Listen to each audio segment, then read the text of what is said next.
La Grâce matinale, l'interview politique.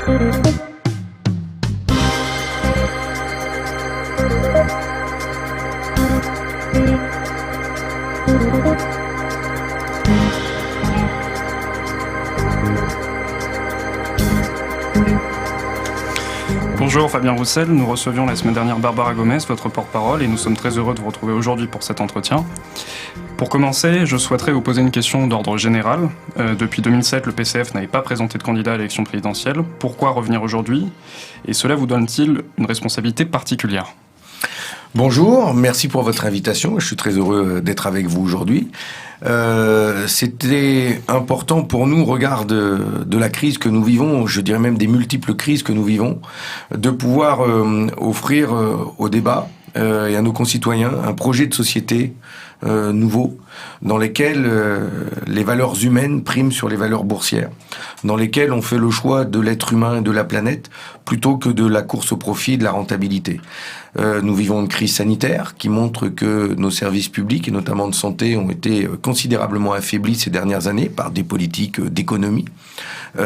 Et nous vivons aussi une crise économique qui a montré que notre pays s'était fortement désindustrialisé ces 15-20 dernières années et que nous n'étions pas en capacité de répondre à des besoins de production essentiels pendant cette crise. Donc il y a besoin véritablement de reprendre la main sur l'économie, sur l'argent, sur la finance, sur les banques, pour mettre l'argent au service du développement humain et de la planète. C'est un projet démocratique et pour revenir sur ce qui a été dit juste avant, justement, je pense qu'il est essentiel de redonner le pouvoir démocratique au peuple à travers ses représentants que sont les députés. Et c'est la raison pour laquelle nous pensons que le régime actuel est trop présidentiel. Le pouvoir est concentré dans les mains d'un homme ou une femme, en tout cas dans une personne, et c'est la Ve République. Et nous considérons que cette Ve République a vécu. Il faut redonner le pouvoir aux citoyens, redonner le pouvoir aux travailleurs, redonner le pouvoir à la jeunesse, et ça passe par leurs représentants qui siègent à l'Assemblée nationale et au Sénat. Vous avez présenté votre programme publiquement ce lundi, et vous avez fait le choix de lui donner la forme d'un petit livre contenant 180 propositions. Comment en êtes-vous arrivé à ce résultat, et d'où viennent ces différentes propositions ? Alors, d'abord, j'aime à dire que ce livre n'est pas un programme d'un candidat à l'élection présidentielle, c'est un projet de société. Il a une cohérence, puisqu'il fait des propositions en matière économique, en matière de politique sociale, en matière d'égalité entre les citoyens, entre les hommes et les femmes. Il fait des propositions pour la paix, pour la politique internationale de la France, et il explique aussi avec quels moyens, comment nous pouvons répondre aux besoins du pays, où nous allons prendre l'argent pour les mettre au service des gens de la société. Ce programme, il a été élaboré je dirais, tout au long des rencontres que j'ai faites ces dernières années, mais aussi par le travail de nos deux groupes à l'Assemblée nationale et au Sénat, par le travail de l'ensemble des militants, des élus locaux que nous avons en France, en France, de la France hexagonale à celle de l'outre-mer. Et c'est riche de toutes ces rencontres, de tous ces travaux que nous avons constitué un programme de 180 propositions disponibles d'ailleurs sur notre site fabienroussel2022.fr, où on peut le télécharger gratuitement et donc l'étudier. Et dans ce programme, précisément, à l'opposé de Valérie Pécresse, vous faites des services publics une priorité, avec la création de 100 000 postes de fonctionnaires à l'hôpital, 90 000 dans l'éducation nationale. Si la protection sociale arrive presque en tête des thématiques populaires dans les intentions de sondage, dans les différentes enquêtes qui ont été menées jusque-là, le sujet est difficilement présent dans le débat public, on peut le regretter. Comment comptez-vous le remettre au centre de la scène ? Mais d'abord, en donnant le plus possible la parole aux citoyens, aux habitants de notre pays. Et je suis bien content de voir que dans les intentions, dans les instituts de sondage, et dans les sondages qui sortent en ce moment, la question sociale, la question de la vie chère, du pouvoir d'achat, sont les questions principales qui se posent.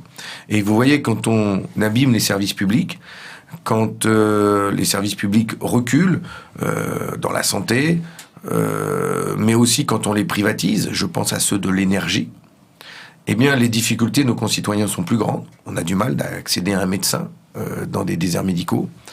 Mais aujourd'hui, on a du mal aussi à avoir une électricité peu chère. Et je rencontre beaucoup de nos concitoyens qui aujourd'hui bloquent leur chauffage à 17 degrés pour que la facture n'augmente pas de trop. Et les fins de mois, elles commencent beaucoup plus tôt. Et on a du mal à remplir son frigo parce que les factures énergétiques augmentent. À la facture de gaz et d'électricité s'ajoute celle de l'essence.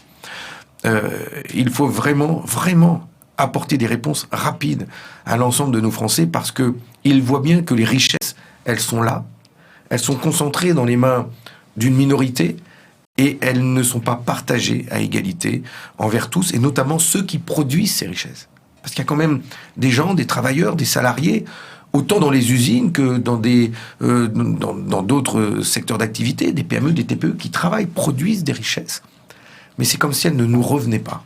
En fait, elles ne nous reviennent pas. Et donc, il faut pouvoir nous réapproprier ces richesses et faire en sorte qu'elles servent le pays, qu'elles servent l'éducation de nos enfants, qu'elles servent à construire des maternités, des hôpitaux, des écoles, qu'elles servent nos biens communs. Les services publics, ce sont des biens communs.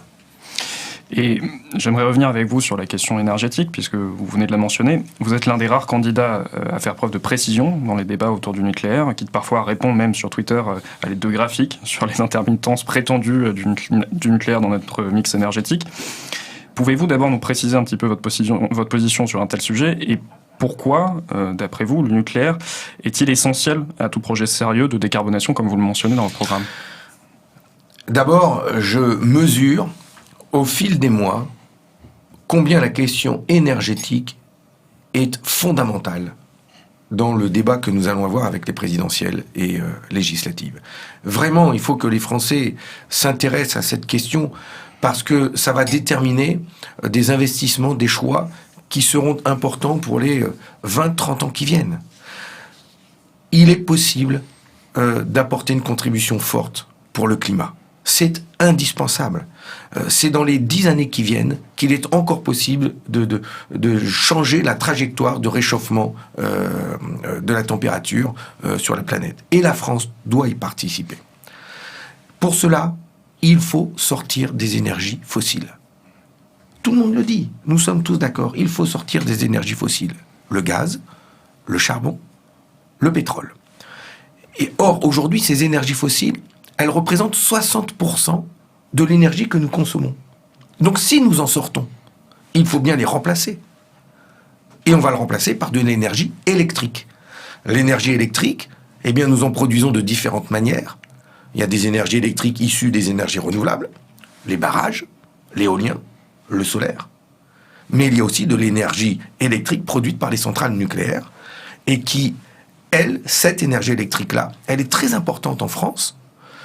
Et elle est surtout décarbonée.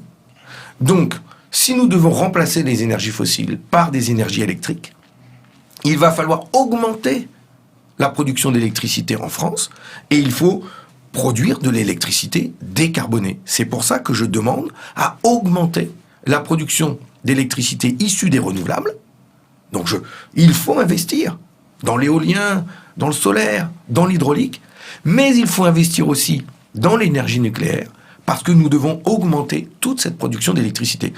Puis les Français le voient bien, hein. Si demain on doit avoir des véhicules propres qui se chargent le soir, parce qu'on n'utilisera plus d'essence, si demain on veut avoir des avions qui roulent à l'hydrogène, qui n'utilisent plus le kérosène, mais il va bien falloir les charger, tous ces appareils. Nos téléphones, l'électronique que nous utilisons de plus en plus. Il va y avoir une forte demande d'électricité. Et puis tous ces ménages, toutes ces familles qui sont aujourd'hui en précarité énergétique, qui n'ont pas les moyens de se chauffer, comment on fait ? Et il faut leur apporter de l'électricité. Et puis enfin, si nous voulons réindustrialiser la France, si nous voulons ouvrir des usines ici, pour produire ici ce dont nous avons besoin, les entreprises ne vont pas tourner avec des pédalos. Hein. Il va bien falloir leur apporter de l'électricité et décarboner. Donc nous avons besoin fortement d'investir dans le mix énergétique nucléaire et renouvelable. Et c'est mon projet, je suis le seul à gauche à défendre ça. Et c'est pour moi essentiel et indispensable parce qu'à droite, ils défendent aussi ça, mais eux veulent le privatiser. Oui, c'est au cœur des débats en ce moment. Et c'est dangereux, cette privatisation. On voit que la privatisation du marché de l'électricité, renchérit le coût de l'électricité. Moi, je veux non seulement produire de l'électricité décarbonée, issue des renouvelables et du nucléaire, mais je souhaite que ça reste dans un service public de l'électricité et que l'on ait la maîtrise des tarifs et de la distribution, et y compris faire de la solidarité avec les autres pays de l'Union européenne, qui n'ont pas investi dans le nucléaire. Jouons un rôle solidaire avec les autres pays qui en auront besoin pour les aider à sortir, par exemple, des centrales à charbon. Ouais. Et par rapport au nucléaire, justement, est-ce que pour vous, cela représente également un enjeu de souveraineté essentiel ? Puisque la question a été posée, Jean-Luc Mélenchon a récemment défendu la possible remise en cause de la dissuasion nucléaire par d'autres types de technologies. Est-ce que vous partagez ce point de vue ou est-ce que pour vous, ça reste un élément essentiel justement de l'arsenal français ? Mais c'est un élément essentiel de notre souveraineté, de notre indépendance vis-à-vis d'autres pays.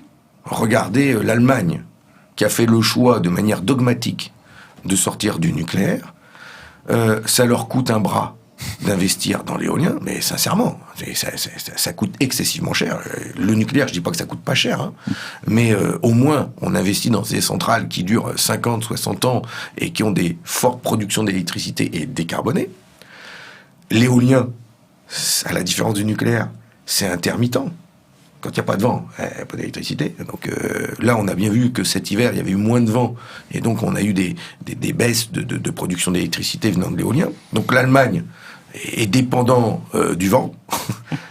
Mais ils sont aussi dépendants des discussions avec la Russie, avec ce projet de gazoduc et du gaz importé. Donc, bien sûr que c'est une question d'indépendance et de souveraineté. Et quand nous sommes un grand pays comme le nôtre, de pouvoir protéger tous ceux qui vivent dans notre pays, de leur garantir une électricité bon marché, mais de tenir nos engagements climatiques. Il faut sauver la planète. Donc c'est indispensable. Et encore une fois, moi je suis quelqu'un qui porte un projet de solidarité, et avec y compris les autres peuples vivant autour de nous. Et donc nous avons cette chance d'avoir aujourd'hui des réacteurs nucléaires, nous avons la possibilité d'investir dans cette production. Soyons partageurs. Nous pouvons avoir une démarche aussi de solidarité avec les pays limitrophes. Et en termes de défense en particulier, vous, justement, ma question portait plutôt sur cet aspect-là. Excusez-moi, j'avais pas. Je suis resté sur les centrales. Vous voulez parler de l'arme nucléaire ? Exactement, sur la dissuasion nucléaire, oui. Alors, sur l'arme nucléaire, autant je défends la production d'une électricité nucléaire et décarbonée, autant je défends l'idée et l'objectif d'un désarmement nucléaire multilatéral, c'est-à-dire encadré par des traités et que l'ensemble des pays détenteurs de l'arme nucléaire puissent signer. Et il faut pouvoir engager rapidement ces débats. Il y a ce traité d'interdiction de l'arme nucléaire qui est proposé, le TIAN. Je souhaite que la France puisse ratifier ce traité et que l'ensemble des pays aujourd'hui nucléarisés puissent s'engager dans une démarche de baisse de dépenses d'armement et notamment d'armement nucléaire.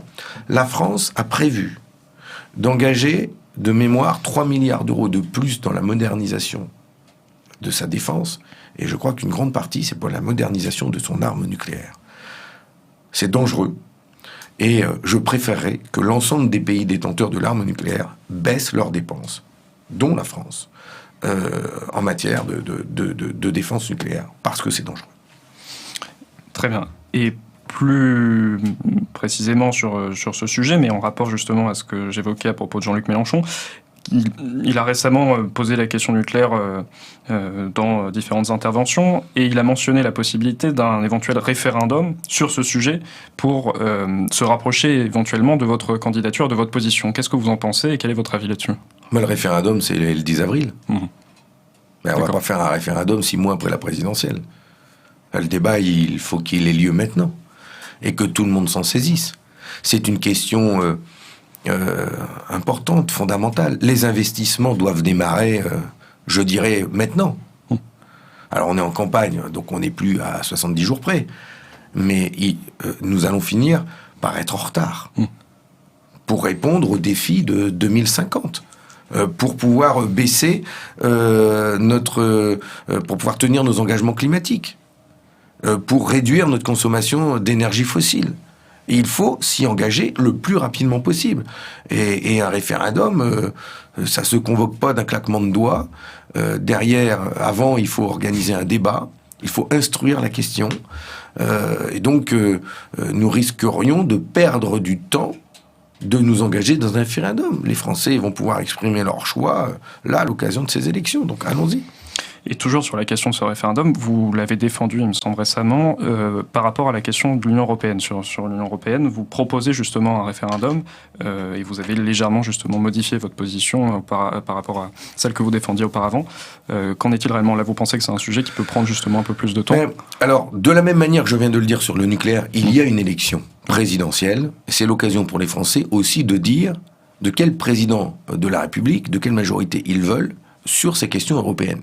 Est-ce qu'ils veulent une majorité et un président libéral qui signe des deux mains les traités libéraux qui nous ont fait tant de mal aujourd'hui, soumis aux lois du marché, de la concurrence libre et non faussée? Ou est-ce qu'ils veulent un président de la République et une majorité qui va résister, qui va défendre la souveraineté démocratique de nos concitoyens, qui va défendre notre industrie, qui va s'engager à faire en sorte à ce que aucune directive européenne ne s'applique dans notre pays sans qu'elle ne soit ratifiée par le Parlement. Voilà. Et que si nous ne les acceptons pas, elles ne s'appliqueront pas. Il faut engager ce bras de fer. Vous savez, les traités européens qui nous ont fait tant de mal, d'ailleurs, que nous avons combattu depuis Maastricht 1992, et nous sommes clairs, nous, là-dessus. Il n'y a pas eu de zigzag. Ces traités européens, aujourd'hui, ils sont caducs, sont morts. Parce que la crise a fait exploser les critères économiques, 60% de dette, les 3% de déficit, tout ça c'est mort. Ils doivent être réécrits. Je suis, moi, pour incarner justement une écriture nouvelle de ces traités qui respecte la souveraineté des peuples, qui permettent la coopération entre les pays, qui mettent les convergences sociales au cœur, plutôt que des critères financiers, comme jusqu'à aujourd'hui. Et si nous n'y parvenons pas, et si au bout d'un an, 2 ans, on voit que ça bloque, ça coince, et que d'autres pays vont avoir ce débat, eh bien, il faudra redonner la parole au peuple, comme ça a été le cas avec le traité constitutionnel européen de 2005. Et là, rappelez-vous, même si ça fait 15 ans, mais l'expression des Français a été bafouée quand même. Les Français ont majoritairement voté non à ce traité constitutionnel à l'occasion de ces référendums. Et ce que les Français ont rejeté par la porte, et la grande porte d'un référendum, a été réintroduit par la fenêtre, par Sarkozy, par Jospin, et ça a été ratifié par le Parlement, sauf par les députés et sénateurs communistes. Et pour revenir sur ce que vous disiez à l'instant, concernant les mesures budgétaires actuelles de l'Union européenne, est-ce que votre position par rapport au grand plan de réindustrialisation de la France que vous proposez, notamment un investissement à hauteur de 140 milliards, vient se positionner par rapport à ces débats? C'est-à-dire, est-ce que vous considérez que le cadre budgétaire actuel ayant été mis en défaut par la crise, on peut précisément investir bien davantage que ce qui était possible de faire auparavant? Oui, et ce chiffre de 140 milliards d'euros, il ne sort pas comme ça d'une pochette surprise. Nous nous sommes inspirés du rapport du GIEC. Ce groupe d'experts indépendants, scientifiques, qui recommande aux États des mesures en faveur du climat. Et ce groupe d'experts invite chaque pays à investir 6% de leur PIB, de leur richesse nationale, dans des mesures en faveur du climat. 6%. On en est loin, en France, comme au sein de l'Union européenne. Et c'est pour ça que le pacte pour le climat et pour l'emploi que nous proposons est de programmer tous les ans 6% de notre PIB, 140 milliards d'euros, dans des investissements qui nous permettront d'investir dans la relocalisation de l'activité. C'est moins de CO2 importé. Parce qu'aujourd'hui, on a une production de CO2 qui s'envole à cause des produits que nous importons. en investissant dans des services publics, développer les transports en commun, par exemple, c'est moins utiliser la voiture. En investissant dans la rénovation des logements et des bâtiments, faire en sorte que tous nos logements demain soient mieux isolés et qu'il n'y ait plus de passoires thermiques. Mais c'est un vrai défi. Le logement est un des secteurs qui émettent le plus de carbone et de CO2. Donc, investissons massivement. Et c'est pour ça que nous voulons, nous, que l'argent issu de nos richesses, à hauteur de 6%, serve une politique en faveur du climat. Donc c'est un objectif ambitieux, mais tous les jours, tous les ans, nous disons la planète brûle, il faut mettre en place des mesures d'urgence, il faut un choc, mais le choc, c'est ça. Quand nous proposons la gratuité des transports publics, pour les jeunes, pour les salariés, mais c'est pour inciter les gens à emprunter les transports collectifs, le métro, le RER, le tram, les bus propres, plutôt que la voiture. La rénovation des logements, c'est 10 milliards d'euros par an qu'il faut faire. C'est pas des chiffres que nous sortons, c'est ce que dit Action pour le climat, Fondation Abbé Pierre, c'est eux qui disent ça.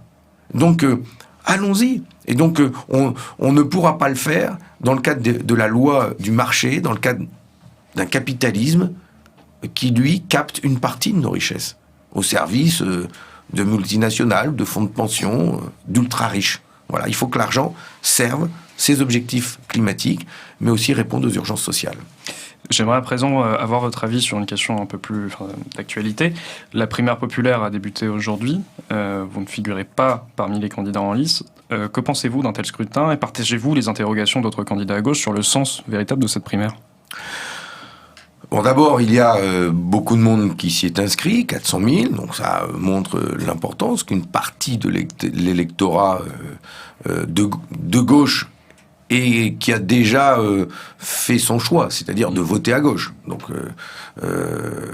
c'est pas tout le monde. Mais bon, là, il y en a un peu plus de 400 000 qui a fait le choix de s'inscrire à cette primaire, et c'est bien.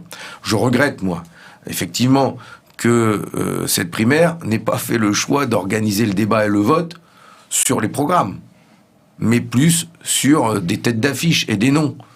Alors que moi j'aurais bien aimé que les 400 000 inscrits choisissent entre mix énergétique nucléaire renouvelable ou jamais de nucléaire. Ils ont voilà. Moi j'ai été exclu de la primaire parce qu'ils trouvent que mon programme ne correspondent pas à leurs idées. Bah, tant pis, je le regrette, mais c'est ce débat-là que nous aurions dû avoir. La question, c'est pas la personne. La question, c'est pas la personne, c'est le programme. C'est les idées qu'on va défendre. C'est le projet de société pour la France, pour la jeunesse, pour le travail, pour les services publics, pour le climat. Et donc, nous avons des différences fortes à gauche. Ouais, j'ai parlé du nucléaire, mais par exemple, sur le revenu. Nous ne défendons pas le principe d'un revenu universel, qui est un revenu d'assistance qui n'est pas lié à un emploi. Nous défendons un revenu issu du travail. Et nous défendons d'abord le travail, et nous proposons de garantir à chacun l'accès à un travail digne, correctement rémunéré, plutôt que de promettre à chacun un revenu d'assistance. Est-ce que vous rejoignez sur ce point les différentes prises de position qu'il y a eu quelques mois à gauche concernant une garantie d'emploi ? Vous êtes plutôt en faveur de cette mesure ? J'ai le souvenir que vous aviez marqué votre opposition assez nette.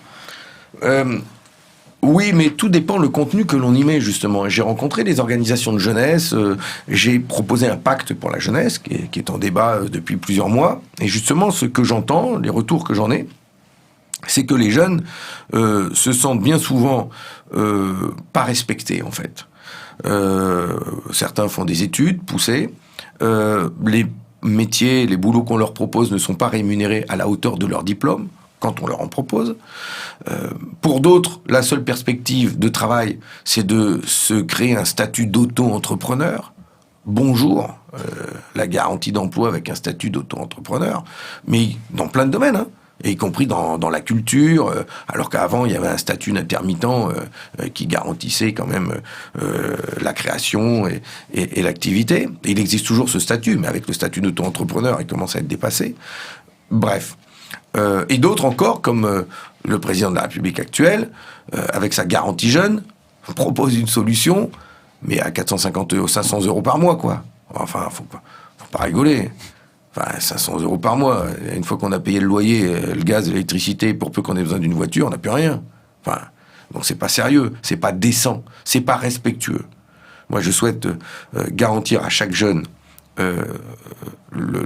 dès qu'il sort de l'école, c'est à l'État, à la nation, d'avoir la responsabilité de lui proposer un emploi correspondant à son diplôme et aux besoins du pays. Et d'ailleurs, je mets au défi le MEDEF de travailler à une telle proposition. Geoffroy Roux de Bézieux, je l'invite à en débattre et je lui pose cette question. Est-ce que vous, les entrepreneurs, vous êtes capables de répondre à ça? Osez dire que vous n'êtes pas capable. Osez dire que vous n'êtes pas capable de proposer aux 800 000 jeunes qui sortent de l'école tous les ans un vrai boulot, un bon salaire et de répondre aux besoins du pays. Voilà. Parlez, c'est à votre tour. Puis là, on verra ce qu'il dira. Mais concernant toujours les mesures liées à l'emploi, je faisais allusion pas seulement aux questions de garantie à l'emploi pour les jeunes, mais également, de manière plus générale, aux garanties d'emploi. C'est un terme qui est apparu assez récemment dans le débat. Il me semble qu'Anne Hidalgo s'était positionnée en faveur de ce type de mesures, des garanties d'emploi pour les chômeurs de longue durée, assuré par l'État en dernier ressort. Est-ce que vous défendez plutôt ce modèle ou celui d'un revenu, précisément, il me semble que vous êtes opposé à un revenu universel. Oui, donc je partage pas donc l'idée d'un revenu universel qui dirait que à tous les jeunes, on leur garantit une ressource de 850, 900 €, même s'ils ne travaillent pas. Et on parle des jeunes sortis du système scolaire. Parce que nous proposons en revanche un revenu étudiant.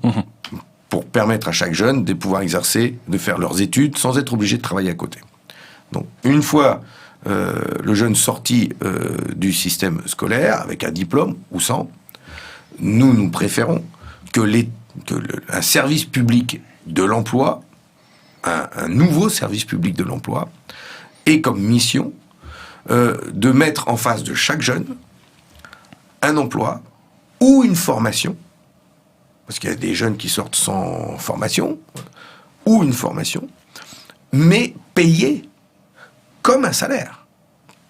C'est un salaire, en fait, qu'il recevra, ou en formation, ou en emploi, et c'est à ce service public de l'emploi de répondre à ça.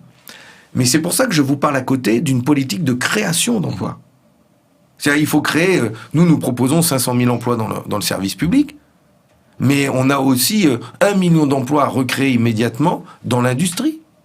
On a 1 million d'emplois verts à programmer pour le défi écologique. Et donc, si on ne met pas une politique de création d'emplois forte sur la table, effectivement, la solution, c'est le revenu universel. C'est l'allocation, une allocation chômage plus, quoi. Et moi, je veux pas une France du chômage, y compris pour la jeunesse. Je veux une France où chaque jeune trouve sa place. Moi, j'en rencontre plein qui me disent j'ai envie d'être utile à mon pays. Pas dans le sens forcément patriotique, mais être utile. C'est-à-dire, je fais des études et je voudrais que ce que j'ai fait, ça serve. Je sais pas, moi j'en ai rencontré un, il était dans la cuisine, et puis il s'y plaisait pas, pour diverses raisons, et il dit j'aimerais bien être utile et me destiner aux personnes handicapées et les accompagner. Mais c'est merveilleux. Mais à ce moment-là, il fait une reconversion professionnelle, on le forme, mais il est payé correctement pendant cette formation. Et ensuite, il y a tellement de besoins dans les associations qui suivent les personnes en situation de handicap. Mais il aura tout de suite un travail. Voilà, c'est ça. Et toujours à propos de vos camarades ou concurrents de gauche, il me semble que vous avez récemment fait polémique en osant parler de vin, de fromage, de viande, mais vos propositions en termes d'alimentation sont quelque peu passées à la trappe, sous le flot des commentaires. Est-ce que vous pouvez revenir avec nous sur celle-ci brièvement ? Tout à fait. Et d'ailleurs, je rappelle que cette polémique qui a eu lieu là, il y a 15 jours, en fait, moi, au mois d'octobre, à l'occasion du sommet de l'élevage à Clermont-Ferrand, j'avais tenu une conférence entière dédiée à l'alimentation. Et dans notre projet, effectivement, dans notre projet que nous soumettons au débat pour la France, nous disons que notre objectif commun doit être de garantir à chacun de pouvoir manger sain et à sa faim. Ça paraît évident, mais c'est un sacré défi quand même. Manger à sa faim. Quand on sait qu'aujourd'hui, près de 7 millions de nos concitoyens sont obligés d'aller auprès des associations caritatives de solidarité pour aller chercher des colis alimentaires. Donc déjà, garantir à tout cela qu'ils puissent manger à leur faim. Donc ça veut dire qu'ils aient un travail, un salaire, et qu'ils aient une nourriture, qu'ils puissent manger. Et donner à manger à leurs enfants. Mais pas de la nourriture bas de gamme. De la nourriture saine, de qualité. Et donc, comment on fait pour que nous mangions moins de viande, je l'ai dit, mais que nous en mangeons mieux? Comment on fait pour que, si on doit manger 5 fruits et légumes par jour, que nous mangions 5 fruits et légumes, mais produits en France et avec des normes sanitaires, celles d'aujourd'hui, respectant la santé, respectant la planète et la terre? Comment on produit une viande issue de l'élevage en respectant le vivant et le bien-être animal? Tout ça nécessite de mettre l'ensemble des acteurs autour d'une table, ceux qui sont de la fourche à la fourchette, du producteur, de l'éleveur, du paysan, jusqu'au consommateur. Et au milieu, il y a l'industrie agroalimentaire, il y a les grandes surfaces. Eh bien, mettons tout le monde ensemble et créons les conditions de tendre vers l'autonomie alimentaire et de garantir à chaque Français d'avoir accès à une nourriture saine, sachant que la population va croître. Donc on ne peut pas dire qu'il n'y a plus besoin d'élevage, on ne peut pas dire qu'il n'y a plus besoin de cultiver la terre, qu'il n'y a plus besoin de paysans. Moi il y a 400 000 paysans aujourd'hui. Près de la moitié vont disparaître si on ne fait rien. D'ici 2030, pour des missions ou pour départ en retraite. Moi je suis pour qu'on arrive à avoir 500 000 agriculteurs d'ici 2030 pour répondre aux besoins alimentaires de notre pays. Et pour terminer, j'aimerais vous poser une question, toujours sur cette polémique qui a eu lieu. Est-ce que, selon vous, il s'agit d'un clivage mineur ou bien d'une question un peu plus importante à gauche? Pour le dire clairement, est-ce que vous pensez que la gauche a perdu le combat face à l'extrême droite, ou bien qu'elle peut retrouver encore le chemin des classes populaires, ou bien simplement se perdre justement dans ce genre de débat? Bon, d'abord, je le redis à chaque fois, j'exprime mon inquiétude par rapport au débat politique avec des personnages de l'extrême droite française qui tiennent des propos absolument insupportables sur les personnes en situation de handicap, sur nos concitoyens, en les distinguant en fonction de leur religion, leur couleur de peau, leur prénom, en réhabilitant Pépin, celui qui a écrit le Code juif quand même, et qui a organisé la rafle du Veldiv. C'est extrêmement grave. C'est extrêmement grave. Et donc je suis inquiet. Justement, face à cette présence forte de l'extrême droite en France, il y a besoin de faire vivre les valeurs humaines, les valeurs universalistes que la gauche a toujours portées d'ailleurs. Et donc la candidature que je souhaite incarner, c'est celle-là. C'est celle qui veut parler au peuple. Je souhaite incarner une gauche populaire, républicaine, laïque, féministe, écologiste, mais parler au peuple et parler de leurs problèmes, de nos problèmes, de la vie quotidienne, de la vie chère, de l'éducation de nos enfants. Et donc, c'est en parlant de leurs problèmes que l'on peut parler de la société tout entière. Et donc, de pouvoir les amener sur des combats progressistes, humains, qui sont ceux de la gauche. Merci Fabien Roussel d'être venu pour cet entretien. La Grâce matinale, l'interview politique.